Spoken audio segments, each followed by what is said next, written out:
you can never stop experimenting. If you only put your eggs in the Facebook basket, what if they change their algorithm? What if the cost to acquire goes up too much? You have to build sort of a more differentiated marketing strategy. And at least for us, part of that was differentiating that top of funnel awareness play. And I think some of that we test different sponsored things. And then there's a lot of other things. We've done billboards, we do catalog. I'm a believer that you want to have a broad spectrum of things to use. Even retail, by the way, in my mind, is a top of funnel engagement tool. It's a billboard that sells product.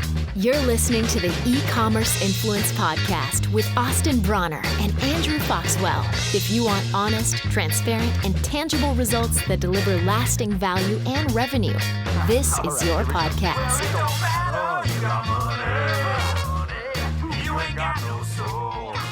The world of e-commerce is changing quicker than ever before with new offerings and changes to everything from Shopify to email, SMS, Facebook, Instagram ads, TikTok. It can be overwhelming to stay up to date on the best approach for scaling your business. That's why you need a passionate, hardworking agency on your team to do the things you don't have time for. Wallaroo Media is that agency. Wallaroo is a full-service digital marketing agency that specializes in scaling e-commerce brands. They love working with companies in that $1 to $5 million revenue range and partnering with them to scale them to $20 million and beyond. They've worked with respected brands like Rhone, Casper, and Cotopaxi, as well as many other up-and-coming brands in that $1 to $5 million range. They'll feel like a part of your team every step of the way. Wallaroo is offering a free social ads audit just for our listeners. Head to ecommerceinfluence.com/Wallaroo to sign up for one today. Are you struggling to keep track of all your content? As a growing brand, managing content is difficult because it comes in many forms, has countless sources and destinations, and is ever-changing. For more than 20 years, Widen has helped solve these challenges. Use Widen's cloud-based software to bring your photos, videos, copy, and product specs together, and then send them anywhere to quickly support your marketing and sales channels. Brands like Trek, Trunk Club, and New Balance use Widen to take control of their narrative with up-to-date, reusable content, and you can as well. Head over to ecommerceinfluence.com/Widen, WIDEN, for a free demo. What's up, everybody? Welcome back to another episode of the E-Commerce Influence Podcast. My name is Austin Bronner. And I'm Andrew Foxwell. And I'm really feeling really good about all of the incredible discussions you've got going on over in the coalition. Thanks, man. We've been working hard. We've been launching new content. We've been putting new trainings together. We've been hiring over here, putting a lot of this, the quarantine and COVID has redirected a lot of my energy. Coalition. It's been a really, really good thing. Yeah, it's been really fun to just, I'm sort of a stalker, to be honest. I do contribute here and there, but I go in and read what people are thinking because it's so fun to see the kind of the mind of so many founders over there, of what they're thinking about, what's on their mind, and digital operators too. I mean, and marketing operators. And I don't know, it has a really nice, a mixture of a whole lot of things that I find fascinating, kind of like today's interview. Honestly, a little transition into talking about that. We have Ashley Merrill, who is the founder of luxury sleepwear brand Lunya, on today's podcast. Yeah, and I am really, really excited to share this episode with all of you.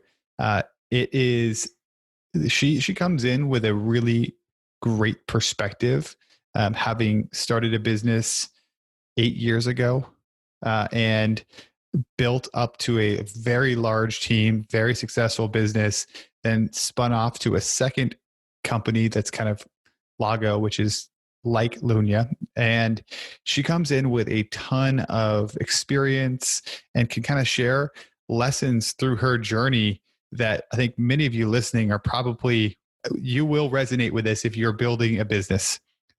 there's oh my gosh, there's so many. We talk everything from conversion ads to building a team, lessons she's learned along the way, how they think about doers and hiring versus more specialist down the road, which is really, really interesting. Yeah, I think that there's a lot of good gems here. So let's go ahead and welcome her onto the podcast. Well, thank you so much for having me. Yeah, absolutely. I mean, I think that you have an interesting story, and you're growing really, a ton right now. And yeah, I mean, a lot of different things that we could get into. But first, let's start with the backstory. How did you start this company? Why did you start a luxury sleepwear company? And how did you kind of land on this idea? Yeah. So, I mean, ultimately my background, it really isn't in fashion. So, I came to it because I could relate to the problem as a customer. I was wearing my husband's old hand-me-downs around the house, and they were less than attractive, we'll put it that way. And I started to think, why am I wearing these? Is there an opportunity for me to do something where I could be just as comfortable, but maybe, not look like this, or feel a little better, and maybe even a higher bar than that. Like maybe there'd be something that could help me sleep better, And so this is kind of the evolution of how we ended up here. Began very early on by, again, like with none of this background in fashion, had to figure out how I could network with people in the industry and get the right people to join. And that's really, it was a slow, long process. It started with me really just starting to vocalize the fact that I had this ambition to solve this problem. And what was amazing is how incredibly supportive people were in helping me. They'd be like, "Oh, I know this person. Maybe you should chat with them." And so one thing would roll to the next. And sometimes I'd bring people on. They'd help kind of consult for a while, and they'd kick me to somebody, who'd maybe support me in a different area. And so that was really, how everything got started. I made lots of wrong decisions. I started working on this in October 2012 and didn't launch anything until November 2014.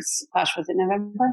Until September 2014. So it took me quite a few rounds of changes and all that. And the first products we made, candidly, were not that awesome. So, even since launch, been an incredible evolution to get to a place where I could confidently say, we have incredible best-in-class products for you while sleeping and around the home.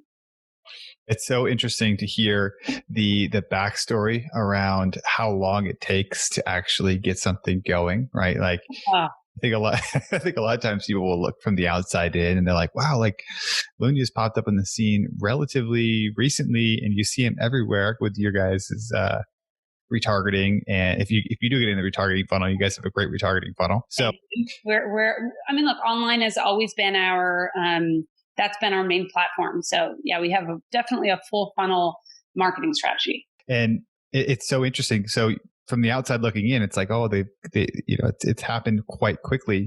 But obviously 2 years in development. In 2014, you kicked it off. Could you talk a little bit about what's happened since then and kind of how it evolved?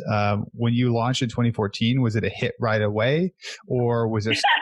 That's it. Yeah. Tell us about what happened there. Yeah, no, I just laugh about it because I think I share that experience, right? As a customer or sort of an outsider, I'll look at brands and be like, how did they blow up overnight? And then you kind of learn a little bit more and you're like, oh, that company's been around for like 7 or 8 years. I just found out about them, and even with Lululemon, I remember when I first found out about Lululemon, I was like, look at this cool new brand. Meanwhile, it had been strong in Canada for years before I ever heard of it. So just interesting how things can look so different from the outside.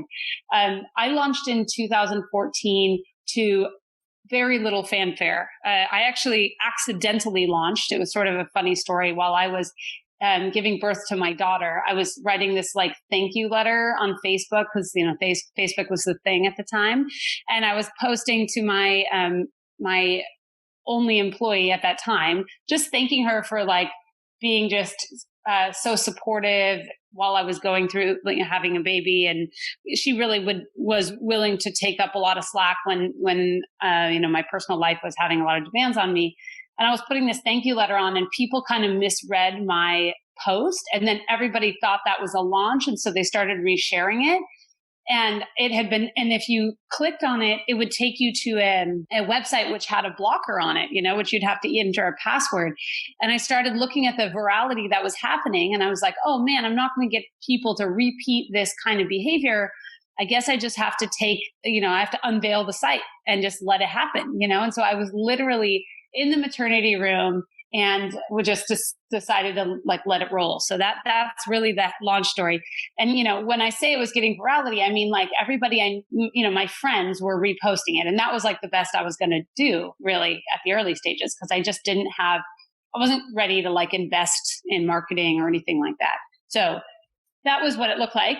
There was not a lot going on in terms of sales. Like it was amazing how little sales we actually had for quite a long time.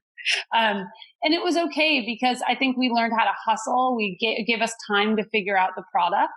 And, in hindsight, it feels okay. When I was in it, it just was like, like just constant smacks in the face. Like it was like a step forward and two back. Like we just felt like we could not make progress. But I think that, I look back on it and just like the learning curve that it forced on me, that kind of, I would say a really scrappy entrepreneurial style, which we learned, is still with the company. A lot of companies that have raised enormous amount of capital, they don't have that. And I think that that's one of those things where it's like, look, I'm take the money if you can get the money. But on the other hand, I do think sometimes not having the money teaches you something too. And I mean, don't get me wrong, I funded the company, but it's not, in the kinds of quantities that we were hearing about people funding companies in the past handful of years. And so and I really didn't give it a lot of juice until quite late in the game. So early on, a lot of scrappy employees that were able to do 3 people's jobs at once. And, a lot of just making it work. And so that was really what it looked like. It didn't start to grow in a big way until we put online like conversion spend behind it. Like unquestionably, that was the thing that moved the needle for us, and still does move the needle for us in a big way. I think we're a brand that understands how to market online, and so that's been something that has served us. Yeah, I mean that's I think that's where you start to see a lot of growth trajectory for different companies, is putting that marketing spend behind it.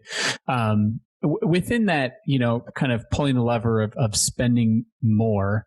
I think it's interesting that kind of the brand and the storytelling part of it for me in terms of what you're doing, because it's one of those things that I don't know that a lot of other people could have gone out there, but for some reason around sleep, people want it to feel luxury. Like sleep is not like other things. People are willing to be like, you know what, like a $30 pair of pants or like a $70 pair of pants. Like, I don't know, is there a big difference?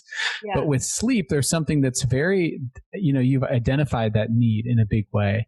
In terms of the brand and as it nears the marketing and as you started, kind of ramping up that spend and telling that story, what were some of the most powerful kind of levers and conversations that you had there to really make that growth trajectory faster? Because a lot of people put money behind marketing spend, and I don't think that, it doesn't take off as quickly. Yeah, I would say early on what we did was we defined a muse. So we said, this is our girl. She's this old. She likes these things. She has this household income. She lives in these places. Like we were very, very specific. Now, I think that what's cool about that is it gives you a true north. It doesn't mean every customer looks like that. It's not an average. It's sort of like you pick this muse who's aspirational to your customer base, and aspirational in whatever way you want it to be. It doesn't necessarily have to be like, oh, she's more beautiful than me or whatever this. It could be aspirational, like, oh, this is a brand that is like almost like the friend I want to have, like we spend a lot of time on tone and making sure we're resonating. And so I think that from our standpoint, we were very specific in who we were trying to resonate with. And I think that really helps you, particularly as companies scale early on, where you have a strong founder presence. The founder can be your true north, right? They're like, oftentimes they build companies in their own image because it's what they understand the best. And hopefully the business makes sense for the image they're building against. In my case, I did have that advantage too. I think I, in a lot of ways, paralleled our target customer. But I went ahead and set a muse anyway, because it gave us an objective person to talk about in brand marketing conversations. So instead of saying, otherwise it becomes subjective and arbitrary. You tend to build a company. As you build a company, a lot of the people that join the company see themselves in the brand. And so I had a lot of women that would be close to my target audience that were joining because they really connected with this brand. Well, the problem is you all get in a room and you all think you are the muse, and so then it's completely subjective as like, well, what's the right call? What should the photo look like? What should the copy look like? But when you create this when you pick this very opposite of arbitrary, this very intentional muse, then we can be like, oh, would this person like this? And it lets us all make it less personal and while being very personal, but it's almost like we're talking about this other individual. So I'd say that was one very like useful skill set. And then the other is, I've tried to build growth as a value of the company. So we have a very much of like, my background was in tech. So much more of a test and learn, like what's the minimum viable product? How much can we test? And that's shown up in everywhere from product buying to product designing to marketing campaigns, and go, how many tests can we run? How little effort and costs can we put into it to get the answers to our questions? And so we set up retros so that we're looking back on the things we've done and trying to be really iterative. And so I'd say that'd be another thing. You mentioned that you were talking about conversions as being the kind of the ramp up point. You talked about brand and thinking about a muse. When you first started dedicating and ramping up spend and started to see the company grow and take off, when did it go from, a couple of employees that were doing 3 jobs to starting to hire for specialists? Or how did your growth around hiring and running the organization change as you guys ramped up from, obviously 2014 to now? Were there any inflection points? Oh my gosh. I mean, I feel like we hit a new inflection point every 6 months. But there is, what you're describing was actually the most painful inflection point. I would say that happened about 2.5 years ago.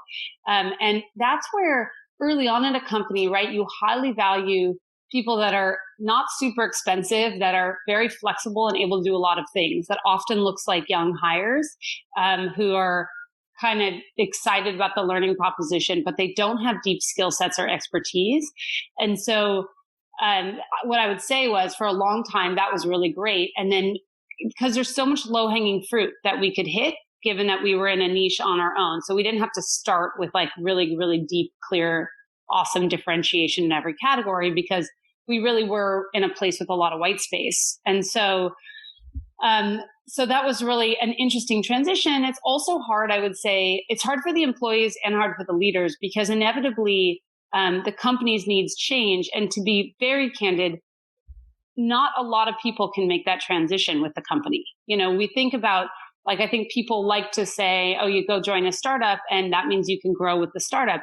It's true, you can. And I have a few examples of people that have, but by and large, people, and it's not because maybe they can't hang with the startup or with the company anymore. It's maybe they don't even want to. Like, often what resonated with them early on was that opportunity to spread their wings really wide.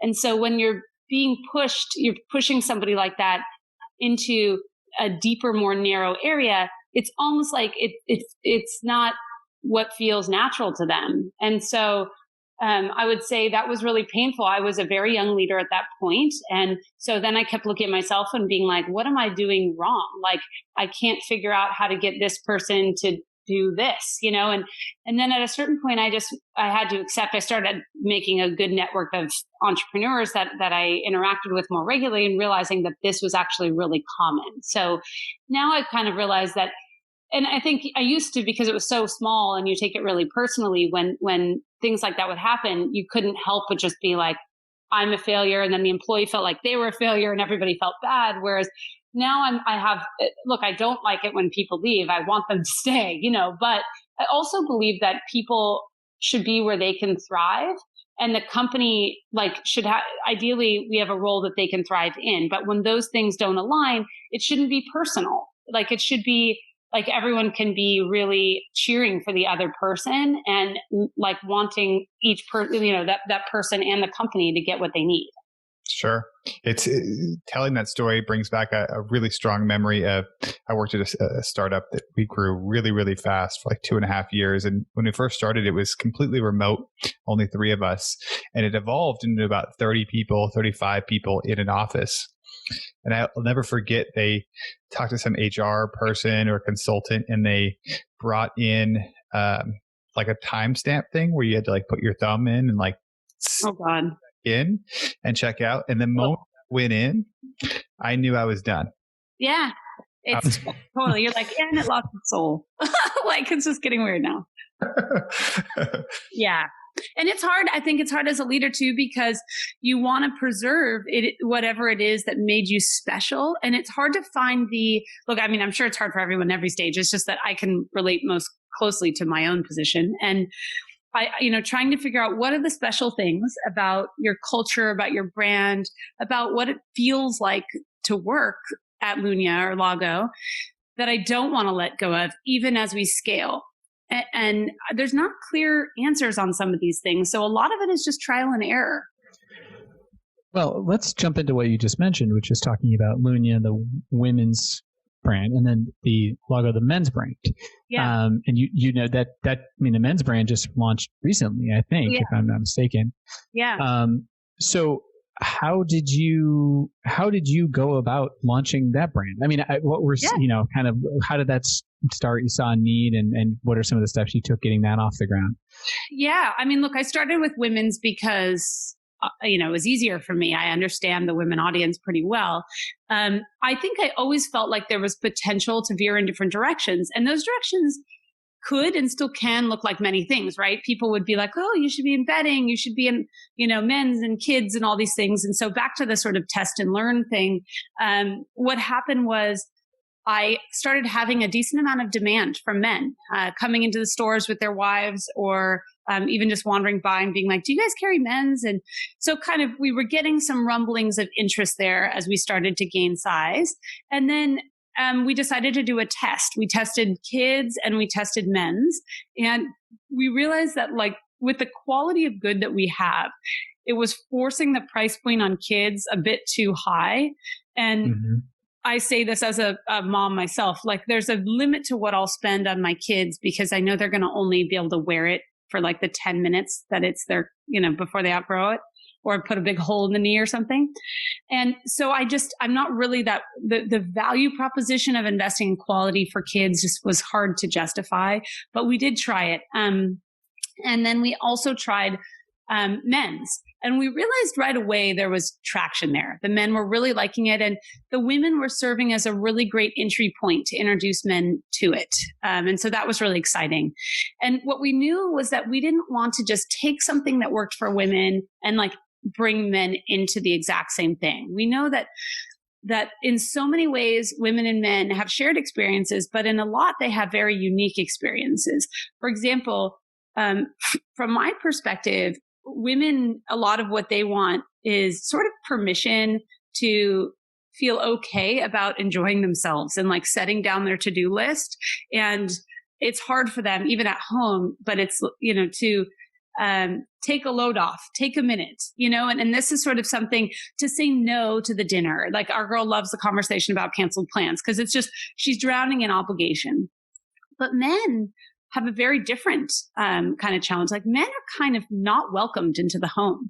There is a very fascinating dichotomy between what it means to be a man in historical sense and how to feel comfortable at home. Men are not part of wellness conversations. My husband, who's also an entrepreneur, has literally never been asked the work-life balance question. And I have almost never made it out of an interview without it. So what that kind of thing was telling me was that, here women maybe needed one kind of acknowledgement and support, but men, what they need is to have a place, and to feel okay and to be welcomed into whatever that wellness conversation or balance conversation looks like for them. And so it was really exciting to me to let each have their own playground and to be true to who they serve versus trying to water everything down for the middle. It is interesting, right? I think a lot of times for men, like wellness is sometimes dictated to them within the household, or like the changes are made and then they're at the very end of the process. They're just participating because the changes have been made. Yeah, that's a good way of putting it. Yeah. Interesting observation that you've made there. Well, I mean, it helps because I can watch the species in real life. With my husband, it's been hilarious because he like called me out. He's like, I'm home a lot. I play video games a lot.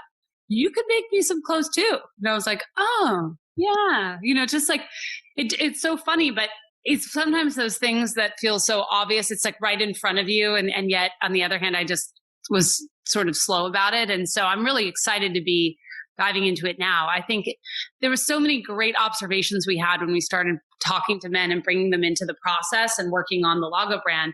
Men want to use a website differently than women want to use it. They're more interested in sort of the functionality proposition and a little bit less into the just straight like styling visual beauty piece. And so we really wanted to give the two companies room to cater to their actual audience. I mean, you mentioned that it was quote right in front of you, but I think one of the challenges that everybody faces, especially when they're building a business, is just the trade-off of like everyone's got so many different. Most entrepreneurs have lots of ideas for what they can do and often struggle to like remain focused on the thing right in front of them to like need to move that forward. And it often changes at a certain point when you have a team large enough to be able to like keep things moving while you work on something else or so on.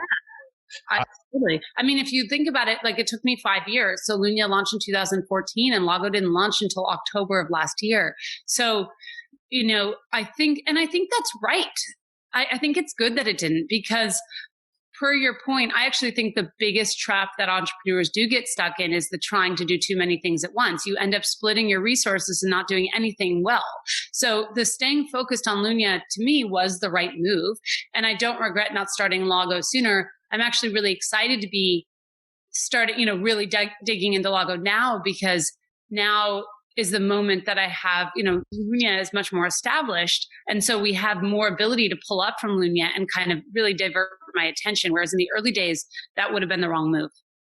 Yeah. And it can lead, like you mentioned, it can lead to disaster when it's just like, all right, we need all hands on deck just to keep this one thing moving. Right. Well, and I think that this leads to there has been past few years, people raising way too much money in my mind. And I mean that for them, like the amount of pressure it puts on you if you're going to raise 40 million, 50 million, 60 million, with these young companies, it's huge. Like, And so, I'm not faulting them for it. I'm almost like, I feel the stress that probably brings on for them. And so, I think that what happens is you feel then the need to do so many things at once. It's a gift to be able to focus on doing something really well before having to move to the next thing. And I do believe in it because I also think it creates really strong best practices. It's what I said earlier, right? Like people will lament not having a lot of money to support their company's growth. But sometimes when you have less, you can hire less people, you have to focus just on the most valuable things. And that's often a good thing. Mm-hmm. We could not open brick and mortar for a very long time in my mind. I don't know, very long time is subjective, but and I think that taught us really good rigor. We learned how to be a great company online and before we even started to go into the next chapter. For sure. I'd love to hear, just speaking a little bit about kind of learning and the process that you go through building a company. I believe you got an MBA from UCLA. How did you look at that experience? Did that prepare you for being an entrepreneur? Were there any lessons you took away from that? Would you do it again? The MBA or start a company? The MBA. Nothing prepares you for being an entrepreneur in my mind besides doing it. I think there are certain personalities. I also think, I'm not one of those people advocating that everyone go out and become an entrepreneur. I think there's a very specific personality type that tends to excel in that. There's a test online called the High Five test, which tells you your 5 strengths. And I do a decent amount of investing in other companies at this point and often send that High Five test to the entrepreneur. And I can't even tell you how similar the profiles look of different entrepreneurs. It's kind of funny. Often you'll see things like, catalyst, optimist, doer, these kind of words, which are just, these are the people that are basically going to get punched in the face a ton of times and just keep walking, keep moving forward, because that's really what it is. And then there's variation on the outside of it, but those are just very, very strong correlations. And I think when I look at what was the most helpful, certainly the MBA, the reason the MBA was valuable for me was that I actually was starting my company at the exact same time I was getting my MBA. So I was in my accounting class showing the accounting professor, happened to be like a super senior person, with at some other accounting firm. I was getting to show her my P&L and like walk through it with her before class. I don't know how else I would have gotten, basically gave me like a crew of advisors to look at each part of my deck and help me poke holes in my ideas. And so in that way, it was indispensable. And I think that I engaged in a different way because it was all real life for me. I wasn't in marketing, arbitrarily learning marketing. I was in marketing, trying to figure out the marketing plan for Lunya. And I think that made it apply right away. And then it stuck in a good way. I'm not usually someone out there advocating for an MBA. I think there's really specific reasons that it can be useful. I think if you are not confident, you need to be confident over at some point to run a company, because you have to make other people believe in you. They have to follow you. And if you don't feel confident in yourself, there's no way other people are going to feel confident in you. And sometimes that MBA just builds your own confidence that, okay, I do understand, all these, I understand what a rough marketing plan should look like. I understand what a, whatever P&L should look like. But I would say that it won't directly tell you how to do anything. Most of the things I learned by making a lot of mistakes, and I would say, I should say, building a really great network of entrepreneurs around me, and oftentimes like peer level. So when I had a small business, they all had small businesses, and we were bouncing ideas off each other and kind of created a bit of a community where we knew we weren't alone and we weren't solving all the problems by ourselves. And I was lucky enough that, my husband being an entrepreneur who was a few years ahead of me, I had learned, he'd come home every night and we'd hash through his day and the challenges. And so in some ways I felt like I lived through a decent amount of that with him. And there's no question that served me when it came time for me to do Lunya. Yeah, I think that's, the advisor thing is what I've heard from others as well that have done an MBA. And I think that there's validity in it. It's just interesting because I think it's more common in corporate business, honestly, than it is in entrepreneurship. So it's an interesting question of kind of how has it really brought you where you are? Well, because you take that 80, 120 grand, whatever it is. And if you said, am I better off getting an MBA or using that 80 or 120 grand to start a business? If you're saying, hey, my long-term intention is to build a business, I would say, take the money and build a business. Mm-hmm. Yeah, I tend to believe the same thing. I do want to touch on marketing. Jumping back to some of the marketing, because that's something I think you've done very well and is a core part of your growth. You've done something that not a lot of others have, which is sponsored content. A lot of PR, a lot of sponsored content that I can see. And some of those things, some of those things are natural. Some of them might be PR, but I saw Kinfolk was a piece I saw. Can you talk about some of these non-traditional methods of getting in front of people? And are you using those in ads? This is more of a tactical question, but how are those helping you? Or is it something that you just feel like, this is something I think I want to do. I want to get out there. I want people to know about us and have external validation on what we're doing here to tell the real story. So it's part of a full funnel marketing plan, right? So early on, all we did was conversion marketing. That's it. There was no other piece to marketing.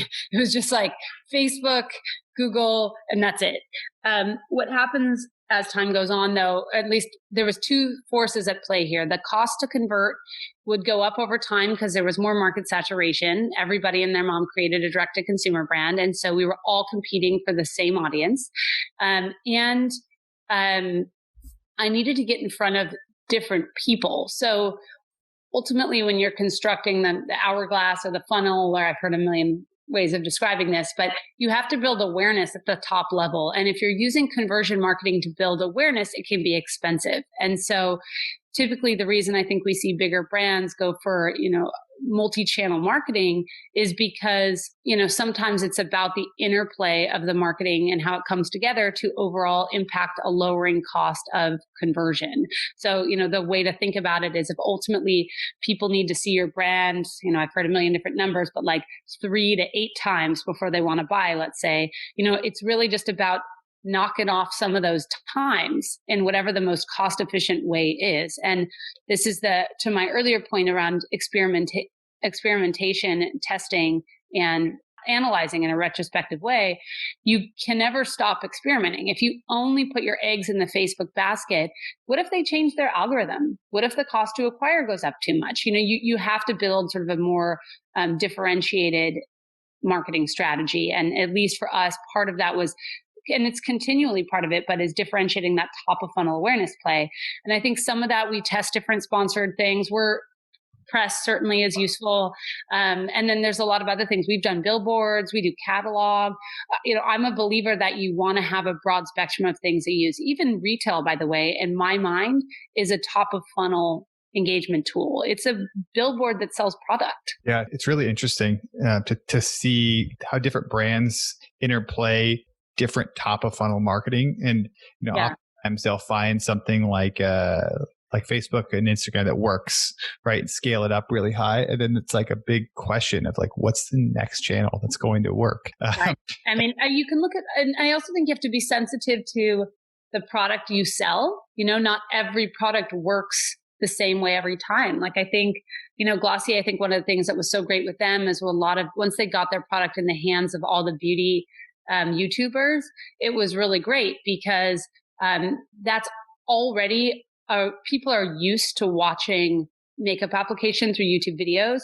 And so they could find this natural audience that already existed and tap into it in a really great way. And like Girlfriend, the legging company, when they basically gave away free, I'm air quoting, which you can't see, but gave away free leggings, but they charged a huge amount for shipping. And so you had this situation where they basically built their top of funnel by giving away free product, but I'm sure they made that product like sort of make sense from a cost standpoint. But it was great because they basically went, what's the best way to market our product? And they went, we're so confident in our product, let's get it to a lot of people. And I think there's, Outdoor Voices does a great job with their events and community engagement. And I think like there's so many brands that have done really cool techniques. And I hate techniques because it feels almost cold and calculating. It's not really that. It's almost like they leaned into whatever is natural for them. Like our billboards, we did a whole bunch of billboards that didn't show any product at all. And they said, I don't buy sleepwear because,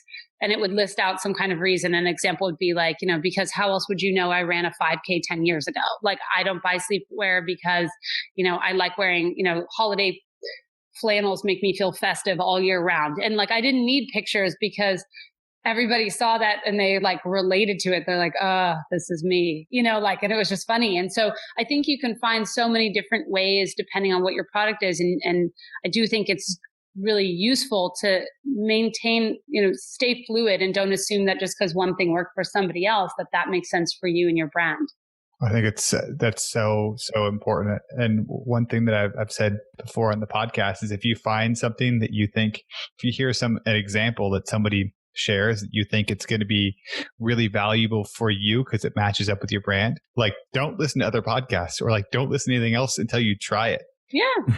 I think, yeah, exactly. It's like, and you'll only know by trying. And so, when we test things like sponsored content and all that, I think you recognize you're walking into a mutual partnership, right? Like that the person I'm testing with knows that if it doesn't perform or provide value to us, we won't continue. So you have these situations where as much as possible, you want to structure it like a partnership so that they are aligned that, hey, I'm a long-term spender with you if I can get X, Y, and Z results. And we're pretty clear with people on what good looks like. And I think that's also really important because even when you advertise through places, when you start thinking in more of an advertorial type of a sense, they're partners. They want you to win because they know that that's the only way you're going to come back and continue to do business with them. Thinking about, as we kind of wrap things up here to be conscious of your time, as you said, you're working with a lot of other entrepreneurs and you're funding those businesses and you're helping them work through things. What's something today that is maybe a couple of tactics or something that you feel is underutilized that people aren't necessarily taking advantage of, that for companies that are doing 1 to 5 million a year in revenue could be taking better advantage of, or it could really impact things for them? And that could be marketing, it could be content, I don't know. What do you think that is? I'm thinking about that stage of a business, and I'm thinking about what tends to happen, at least happened for us at that stage, was it was still a relatively small team. For us at that stage, we were probably still sub 10 people. And so we were all doers. We were all, like, literally in the personality profiles, almost every one of them had doer in it. And so one of the things that's tricky about that is that you don't take a lot of time. And my new obsession is process and early on goal orientation. And so I think what happens is you don't take a lot of time to analyze your processes, the way you work, the goals you're setting, and how you're approaching them, because everybody is just so busy trying to churn things out. And I will say, if you can take some time and you can step back for a second and almost force yourself, like leave the office, book a day so that people don't bother you, and really go, for me, it would be an example would be like, how do we put a product live? Let me define this. Let's build a RACI chart that connects back to it. So people are clear, like, who's responsible? Who's accountable? What's their role in that meeting? And like literally breaking down every step of the process. I think because I was so busy doing, and frankly, this has been the gift that COVID gave me, was I was forced into having less interruptions. And so when that happened, it gave me the ability to pull up, as I probably should have been doing a long time ago, and thinking a lot more deeply around how we work. And there's so much you can do when you really take that time, where if you take that time, you might need less people. You might be more efficient. You're probably going to produce better product with less mistakes. You're going to serve your customers better. And so I will say, one of the things that I think it's easy to undervalue while you're just hustling early on is the importance of clarity around goals, around how you work, around what, around even like accountability and all these things, which feel very unsexy, but they actually make, in my experience, the team feels much happier because they know what they're supposed to be doing and how and what great looks like, so they can actually really focus on that, versus this sort of just endless doing treadmill that you end up on. I think that's a really great piece of advice. It reminds me of, we did an episode with a guy named Mike Danner, who is the VP of growth at Dr. Axe, now Ancient Nutrition. He's been there through the entire growth process. And he said that if you're attracting people to you to follow you, you have to either give them a bigger challenge or a bigger vision. And the more clarity around both the challenge and the vision that you have, the more people can align with you. And it sounds like a lot of what you're talking about is getting clear around those things. Hey, this has been an excellent conversation. Thank you so much for hopping on and taking some time to chat through your kind of growth story and share some of your wisdom that you picked up. If someone wants to learn more about you, or what would be the best place that you direct them to? So if you want to follow my journey, it's Ashley_Merrill, MERRILL, and that's on Instagram. And then if you want to follow along, I'd say go to Lunya, LUNYA.co. And Lahgo, LAHGO.co. That's the websites. And then both brands are independently on Instagram at Lunya or Lahgo. And so I think that's the best way to stay up with what the companies are doing. So definitely check us out. Cool. Thank you so much. Cool. Well, thank you so much for your time. This has been really fun. Thank you. All right, here we go. Well, it don't matter. You got money. You ain't got no soul. Hey guys, it's Austin. And if you've been loving the podcast, you got to go check out brandgrowthexperts.com. That's where I work one-on-one with my clients to help them build faster growing, more profitable online stores. I've got coaching programs and workshops that we host all over the world. Would love to have you come check it out. If you're a fast growing e-commerce business or you want to be a fast growing e-commerce business, you got to check it out. That's the spot for you. We go more in depth than we do in the podcast with comprehensive trainings and coaching to help you scale up. Check it out, brandgrowthexperts.com. See you there.